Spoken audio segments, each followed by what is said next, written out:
Now let's bring in Tina Yazdani. She joins me now with some news on the education front. Tina, people will not want to hear this, parents in particular. Existing contracts with the 5 major education unions expire August 31st, and there are some rumblings. Yeah, one of those unions is now threatening strike action. They will hold a strike vote at the end of September, which means they could strike in October. And this is the union representing education workers. They have called the Ford government's very first offer callously disrespectful. With just 2 weeks to go until the start of the school year, possible strikes are looming. We should not need to threaten strike to have folks recognize how important our work is. CUPE, the union representing 55,000 education workers in Ontario, including early childhood educators, school administration workers, bus drivers, and custodians, is asking the province for annual wage increases of $3.25 per hour, or 11.7%.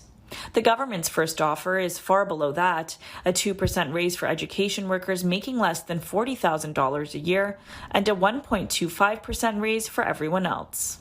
Right now, it's a very low ball offer. If our work is important, and we all know that it is, then it's incumbent on this government to pay us properly, to fund it properly, and to ensure that the services are secure.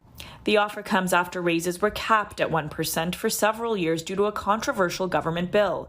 The union says Bill 124 has kept vital education workers in ongoing poverty, but the education minister maintains they've put forward a deal that is fair and reasonable, and they say giving CUPE everything it asked for would cost taxpayers $21.8 billion over 3 years. It is a massive demand.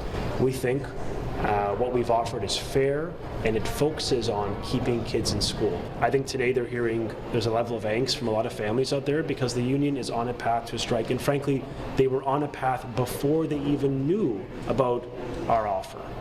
The opposition says the union is simply using every tool in their toolkit. We are in early days of bargaining. There's a long road ahead with the other teacher unions still left to bargain, and already we're seeing this rhetoric from the minister, which is, painting unions as if they don't have the right to bargain and to advocate on behalf of their members. There are several negotiating dates scheduled in the coming weeks, including one on Friday. The strike vote is scheduled to start September 23rd and would be open until October 2nd.